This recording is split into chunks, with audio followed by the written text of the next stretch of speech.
From the Cronkite Studios in downtown Phoenix, this is Cronkite News. We will close the border. President Trump calling to shut down large portions of the southern border as soon as next week. We'll tell you why. Plus, the House votes to condemn the president's limits on transgender troops. What this could mean for those already serving. And these ladies are on a mission. We'll take you live to Portland, where the ASU women's basketball team is getting set to play in the NCAA Sweet 16. Cronkite News starts now. Good evening and welcome to Cronkite News on Arizona PBS. I'm Austin Bundy. And I'm Lillian Donahue. Thank you for joining us. The Trump administration is calling for more changes along the southern border. The president has even threatened to close down the border altogether if Mexico does not stop the immigration. The Department of Defense has already allocated funds to begin planning for new barriers between the U.S. and Mexico, including 46 miles of fencing near El Paso, Texas, and 11 miles in Yuma. But as plans to boost the barriers move forward, there's another concern within the administration. Border Patrol facilities are bursting at the seams, and so are non-governmental agencies that have opened their doors to migrants. We have run out of space. We can't hold people anymore, and Mexico can stop it so easily. They don't go through a court system every time somebody steps on our land. A senior Department of Homeland Security official says there are no immediate plans to close ports of entry. What federal authorities are doing instead is moving some officers away from legal ports of entry so they can patrol areas where people are crossing the border illegally. And that's expected to slow down operations at ports on the border. A Tucson family is speaking out after being detained and separated by the Border Patrol earlier this month. Claims the Border Patrol denies. It all started when the family says they were stopped for having tinted windows, and what happened next was all caught on camera. Do you see the child? This is what you do to families on a regular basis. They'll stay together. No, they won't. They won't. You are literally separating them right now. So, as you can take them. It's been 10 days since Border Patrol detained Glenda Fernandez, her husband, and 12-year-old daughter. Glenda says her daughter was placed in a different room for 2 days, but Border Patrol denies that, saying they were all allowed to stay together. Glenda also claims her daughter suffered psychological damage after sharing the overcrowded room with 16 to 20 minors, some who she says had to sleep in the bathroom. The father has since been deported to Nogales. Cronkite News reached out to the Border Patrol for comment, but have not heard back. The on-again, off-again ban on transgender troops appears to be back on again. The ban was lifted in 2016 under President Barack Obama, but for the past 2 years, President Donald Trump has been pushing to reinstate it, and his plan took a step forward this week. Cronkite News reporter Love Junius is live in our Washington, D.C. bureau with details and reaction. Love? Like so much in this administration, news that the president wanted to reinstate that transgender ban first came in a tweet. It was quickly challenged in several different lawsuits, but a federal court this week removed the last roadblock, and Congress has not been able to stop the new ban on transgender military service. The resolution is adopted. A resolution condemning the Trump administration ban on transgender individuals in the military, condemning but not stopping. The ban will take effect 2 weeks from today, and that has Captain Jennifer Peace frustrated. So this is weakening our military and our national security by preventing soldiers from joining the military. The National Center for Transgender Equality says the U.S. has more than 134,000 transgender veterans and 15,000 active transgender troops. Turning those people away just because of their gender identification is the wrong way to go, says advocates. This ban affects doctors, pilots, linguists, intelligence experts, people with highly specialized skills that are hard to come by, that the military is fighting tooth and nail to attract into the military to serve their country. But retired Army General Thomas Fuhr says transgender individuals can still serve with some qualifiers. Let's say you showed up at a recruiting station and you said, I'm transgender. The way you get turned away is if you say, I am suffering from gender dysphoria, or, some medical person makes that determination. Otherwise, you come in, you say you're transgender, but I'm stable in this identity that I am right now. Fuhr says the new policy makes military sense. He said people with gender dysphoria are more likely to have severe anxiety, for example. Policy says, you know, you got to be stable, so you can't have gender dysphoria or can't be a source of anxiety to you that you're. Peace, who served at Fort Huachuca, disagrees. She says the real stress comes from hiding who you are from your command and coworkers. But for now, she's focused on getting transgender soldiers diagnosed before the new ban takes effect April 12th. We've just been encouraging our members, if they're currently serving, to come out to get a diagnosis so they can be grandfathered in and continue serving. And then for those who are unable to, or those who are in the recruitment process, we've been trying to support them in any way we can. Yesterday's House vote was largely symbolic and partisan. Just 5 Republicans joined 233 Democrats to approve the resolution. For Arizona lawmakers, it was a straight party line vote, with 5 Democrats for it and 4 Republicans against it. In Washington, Love Junius, Cronkite News. Right now, LGBT groups are suing Arizona over a state law restricting the discussion of homosexuality in classrooms. The lawsuit filed on behalf of Equality Arizona is asking a federal judge to strike down the law known as No Promo Homo. It was passed in 1991 to prohibit HIV and AIDS instruction that promote a homosexual lifestyle, portray homosexuality as a positive alternative lifestyle, or suggest any safe sex methods. The lawsuit says that the law stigmatizes lesbian, gay, bisexual, and transgender students. We all know college is expensive, but one Arizona program is helping students earn to learn. Cronkite News reporter Claire Kelly is joining us live now. Claire, how is this program assisting lower-income students achieve their dreams? Well, the most important thing is that they're guiding these students every step of the way towards financial success throughout their school career and after. And it's really a critical life skill that I don't know if you went to one budgeting workshop, you would necessarily change your behavior. But giving an 800% return on an investment can. Kate Hoffman started Earn to Learn to help low-income students pay for college while also learning money management skills. Students have to reach a savings goal of $500 in their college account, and then they receive a $4,000 scholarship for saving. Because the students are systematically saving towards that savings goal of $500, every single month that they're in that financial institution making that deposit into that account, I mean, that's effectively like living and breathing budgeting, right? Because they're thinking about how they're spending their money and how they're going to make that deposit. The idea behind Earn to Learn is to not only help students by giving them money for their education, but to also teach students about things like budgeting, credit, loans, and overall financial responsibility. It's helped Daniela Lizarraga through her 4 years at ASU double majoring in accounting and finance, and even now as she works to get her master's. I was only able to get probably half of the my tuition and charges covered, but with Earn to Learn I was probably able to get like 75% of the program covered. So even though I still had to pay a little bit out of pocket, it was definitely a huge help. Right now, Earn to Learn is only for Arizona residents and is partnered with NAU, ASU, and U of A. But Hoffman believes that this idea of matched savings scholarship programs could potentially be part of the solution to the student debt crisis nationwide. I think a program like this at scale, assuming that we were able to maintain similar success metrics to what we've seen so far, could really be a game changer. To apply for the scholarship program, you have to income qualify and take a personal finance training class. In the Cronkite News Broadcast Center, Claire Kelly. The U.S. Department of Agriculture says it's designated 4 counties in Arizona and 21 counties in New Mexico as primary disaster centers eligible for emergency loans because of the drought.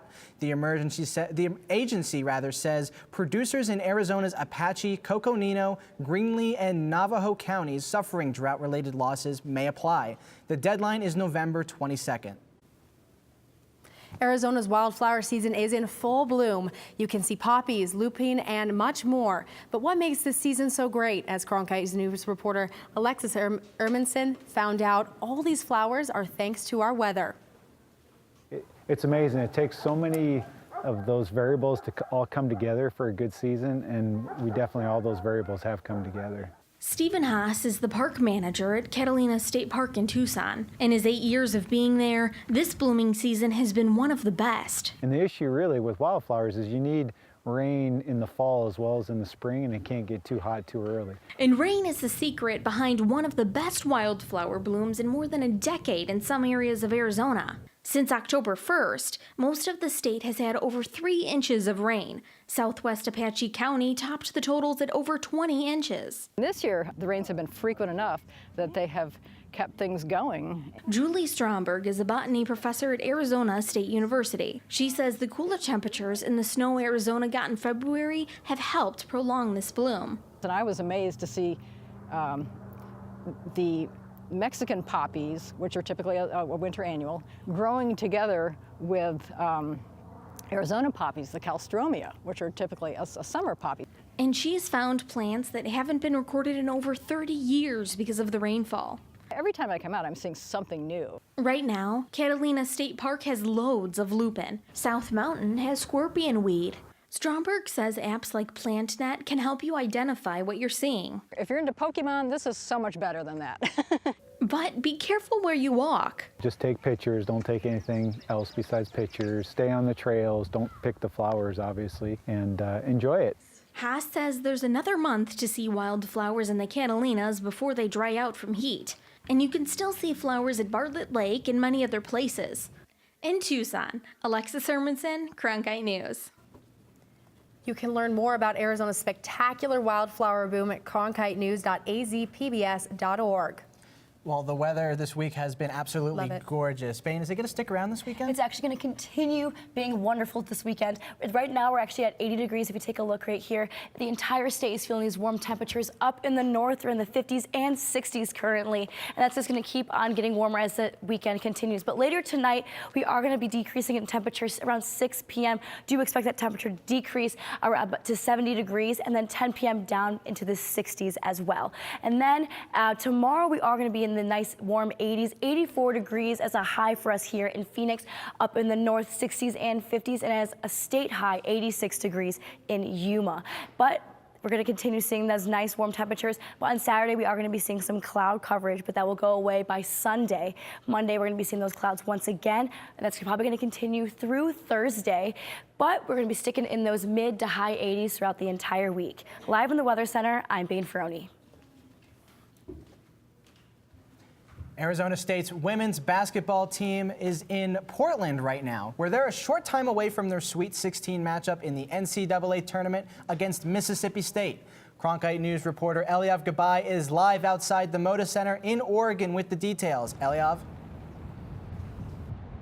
Thanks, Austin. After a wild round of 32 in Miami, we're here in Portland for the Sweet 16 as ASU is set to take on #1 Mississippi State. And while the Sun Devils squad saw a similar Bulldog roster last year, this year's team is a bit different. I was so excited when it rimmed out. Oh my gosh. I think everybody's heart stopped. It seemed like the slowest second that ever happened. Survive and advance. As cliche as it sounds, that's exactly what ASU women's basketball did as they upset the Hurricanes in Miami to advance to the Sweet 16 for the first time in 4 years. We were very close in all my other years that I've been here, and it feels just amazing to finally actually, make it to the Sweet 16. This is something that we've been working for all year, starting in the summer and preseason, and at the same time, we're not done yet. We're not, just happy, and then this is the end of our season. We're still playing and still hungry.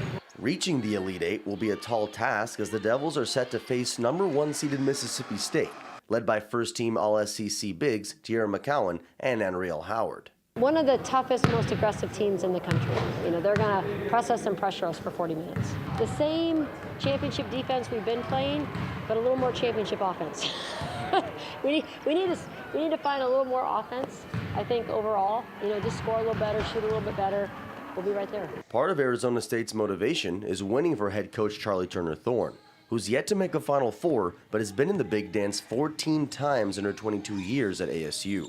That's what makes it special when you're playing for something other than yourself. And I know that our whole team wants it for her too because she works so hard, and she's an amazing coach. So I think we're all just going to give it everything, and we're going to take it one game at a time. It's wide open this year. And could we get there? We absolutely could. So in that sense, I mean, we believe, we believe in ourselves, we believe in what we can do. Just got to do it. Before ASU took the floor yesterday at the Mona Center for team practice, I caught up with Charlie Turner Thorne, and she told me that they're ready for this high level of competition because, well, they face top 10 talent all season long, and even though some may not have expected them to be this far in the NCAA tournament, they're excited to be here, but they're definitely not surprised. In Portland, Eliav Gabay, back to you in the studio. And we should also mention ASU's men's ice hockey team is in Allentown, Pennsylvania right now, playing in its first ever NCAA Division I tournament. They take on Quinnipiac Saturday night. Up next, a look back at some of the top Cronkite news stories this week. Could eating less meat help climate change? We've got the answer. And a new treatment for PTSD may help patients reprocess distressing memories. But first, here's a look at what's coming up on Arizona Horizon and PBS NewsHour. On the next Arizona Horizon, it's the Journalists Roundtable. Embattled state lawmaker David Stringer resigns from the legislature, and lawmakers head for a showdown with the governor over a $32 vehicle registration fee. I'm Judy Woodruff. On the next NewsHour, we kick off a series from Honduras on what's driving migrants to flee home. That's Friday on the PBS NewsHour.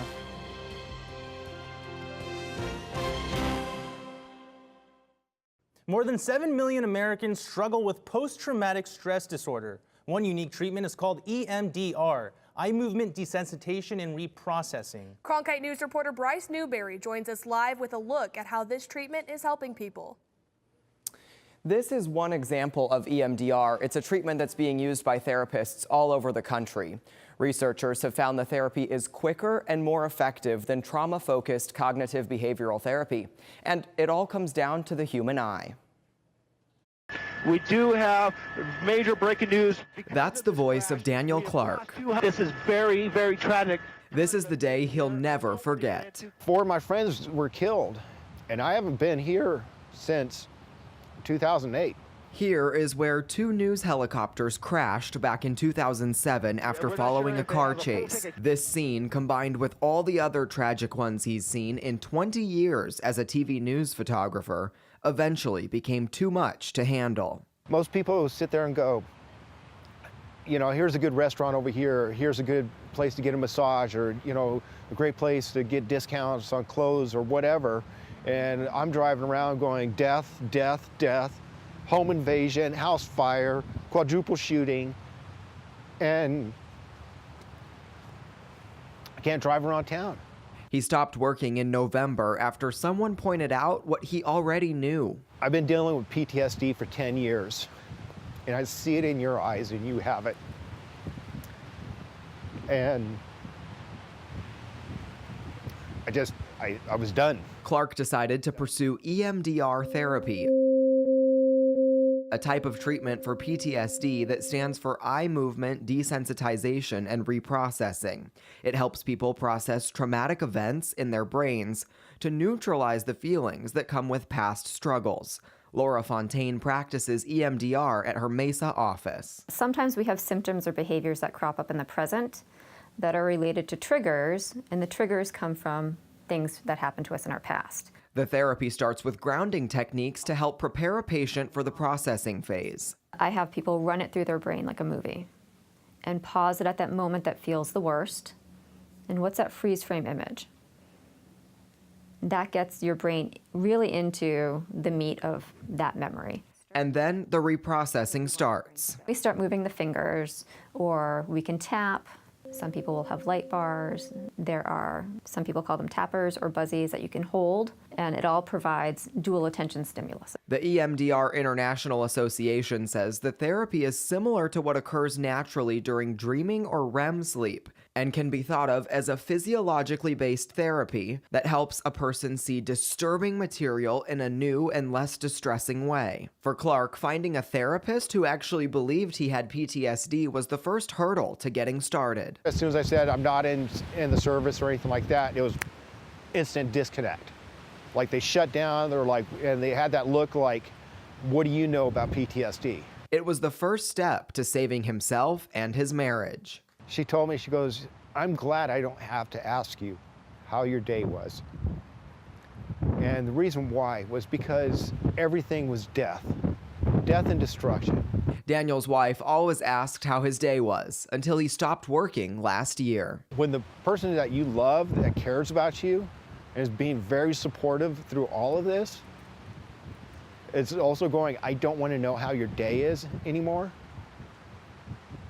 Your relationship's going to be done. Clark hopes that sharing his story will encourage people, especially in newsrooms, to open up and be comfortable talking about their own struggles. He actually went back to work yesterday. He's working a little bit less and on some lighter stories while he undergoes the treatment. And there's really no estimate as to how long it lasts for each individual patient.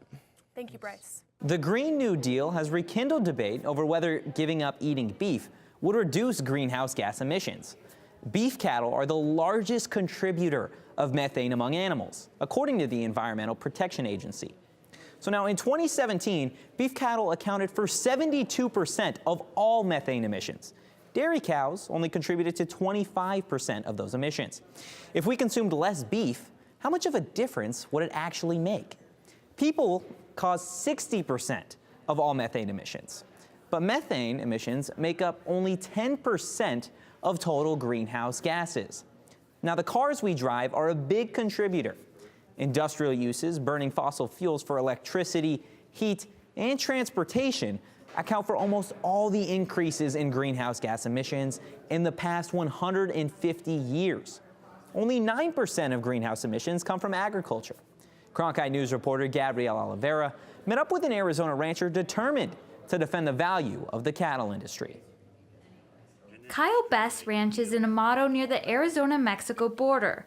The cattle company he works for raises over 2,000 head of cattle. My boys are the 5th generation in our family to ranch and cowboy, and we just had our grandson be the 6th generation. Best says he can't imagine a world without cows. It's our way of life. It's the only way we know how to make a living. And it's that way for all of the West and all the Midwest and everybody that's been in the agriculture business. And if you take the cattle away, it takes away our livelihood. Most people aren't arguing that the cattle industry should disappear, but there is a conversation happening over whether going meatless can help reduce greenhouse gas emissions. I've spent even more time trying to simply go vegan or eat more plant-based. I understand it's really hard. Allie Stoffel studies sustainability at Arizona State University. She says the Green New Deal, a broad climate proposal which has sparked this discussion on cattle, is a good plan. She says it took her 5 years to cut out meat. In my own experience, why I follow a plant-based diet now is because it's just the right thing to do. It feels good for your body and it's good for the earth. Osvaldo Sala is a professor at ASU for the School of Life Sciences. He says cows aren't the biggest problem, despite the push for plant-based diets. We all agree the problem is that we burn a lot of fossil fuels, we burn a lot of coal, natural gas, petroleum, and we need to change our technology. Sala isn't wrong. The largest contributors to greenhouse gas emissions are transportation and electricity. That's according to the EPA. Best says he tries to raise cattle as naturally as possible. It is very hard to be sustainable because everything costs more and more and more. And we try to cut back on the most we can to raise the best product we can. We try to make it where our cattle are naturally grown and they grow without a lot of hormones. Best says it's just one way that he can raise cattle in a sustainable way. And he hopes that people can appreciate that when they bite into a hamburger. In Amado, Gabrielle Oliveira, Cronkite News. What started as a simple in-class assignment turned into a safety campaign for young drivers and passengers to wear their seatbelts. Reporter Gabriela Becerra went to Verado High School where Mrs. Eisen's class started the Buckle Up VHS campaign. Good afternoon, Vipers. This is day 2 of our Buckle Up Verado campaign. The assignment for Miss Eisen's AP government class was to draft a bill that didn't exist. The purpose of the assignment is to see the kind of politics that goes into legislation and to see that it's really hard to pass a bill, and bills can die for a lot of reasons. But Amber Silverio's bill requiring seatbelts in the back seat of a car didn't die. It was one of like 2 bills that passed all day. The bill was more than an assignment for Silverio and her classmates because of accidents involving friends. The idea of these losses in car accidents is just something that was really fresh in my mind. So the class quickly got behind the idea of turning her bill into action. Something that we wanted to get out there, something that we wanted to leave an impact on the school. They're asking their classmates to take this pledge with them. Come sign our banner, guys. For me to sign this, I will be buckling up, and I want to set the example for the younger generation coming up and those that aren't buckling up now. The class raised donations to have banners placed on light poles in the student parking lot with the reminder to buckle up. The bill is even getting the attention of the Arizona legislature. Senator Martin Quesada says it's amazing to see the students taking action. Young people now are really understanding the power that they have and the influence they have and their ability to not only make noise about an issue, but actually have impacts on the changing of public policy. But at the end of the day, the students just want to save lives. Just one person, if they're going to wear their seatbelt because of this, like that's enough for me. I don't know about everyone else, but that's enough for me. In Buckeye, Gabriela Becerra, Cronkite News. The banners won't be going up until next school year, and although these graduating seniors won't be around to see it, they say they're excited for the legacy they could leave behind.